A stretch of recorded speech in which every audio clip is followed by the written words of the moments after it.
Hi, 9:14.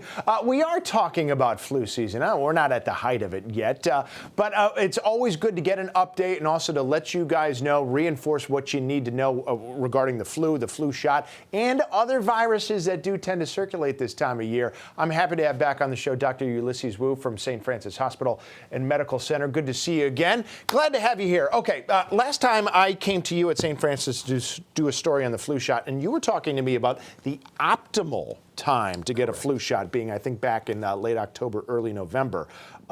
It's still a little weird to talk about good or bad times. Is it too late now for people to get the flu shot? Absolutely not. So we've passed the optimal time to get it. But it is definitely not too late because flu season is going to run mostly, it's going to peak sometime in February. It's going to peak sometime in, or probably February, March, but it's going to run through till April, maybe even some cases in May. So definitely you can still get some protection. But why are we even talking about good or bad times? Why isn't it just, hey, it doesn't matter when you get the shot, you're protected for a year, that's that? Well, and that's the holy grail would be to get a universal shot, something that lasts forever. But the influenza virus changes over time, and that's why we have to have a new vaccine. But we would certainly love to have something that provides protection throughout the year. But unfortunately, your immunity eventually does wane. Okay, so any time's better than no time, certainly. Just Craig, our floor director, was talking about, hey, I got a cold after I got the flu shot. I'm not sure if that was the flu. Was it knocked down? Which brings us into another talking point. What are some of the other viruses going on out there that are common this time of the year? Are they easily mistaken for the flu? Absolutely, because the flu symptoms are nonspecific. And what do we mean by that? You get a variety of symptoms that could be attributed to any other virus. And so we've talked about it earlier. Most people know when they get the flu. They feel like they've been hit by a truck. And people are like, oh, I've gotten the flu before. I'm like, you haven't gotten the flu before. I mean, it's possible because a lot of flu is asymptomatic as well. But there are other circulating viruses, the rhinovirus, certainly, the common cold, what we call the common cold. There's other fancy viruses. RSV, I think you had done a piece on that. Human metapneumovirus. Adenovirus is actually getting a lot of press out there as well, and you can get symptoms like that. There's hundreds of variety of viruses. Believe it or not, Ebola is a virus as well. Hopefully nobody will be getting that around here, but there is an outbreak in Africa as well. So there's a whole bunch of viruses out there. All right. There's plenty of things to be worried about.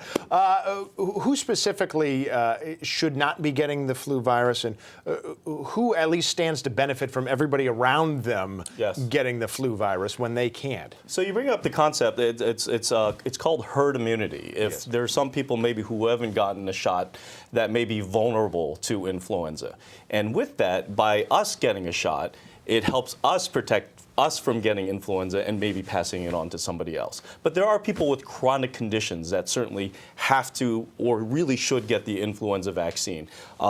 Pregnancy would be a condition. Cardiac conditions, kidney conditions, people who have cancer, or those who are immunosuppressed, absolutely.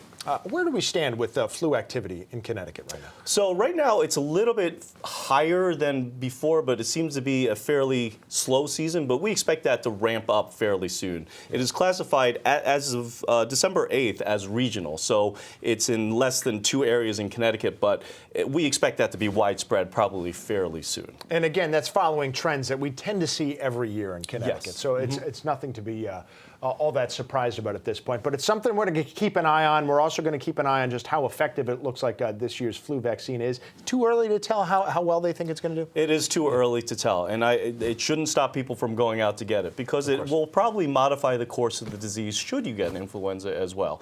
And again, think not maybe just about yourself, but protecting those around you who may not be, where their immune systems may not be as intact. Right. And this is something we're going to keep an eye on all the way through March, April. Dr. Wu, thank you so much for joining us today again from St. Francis Hospital and Medical Center.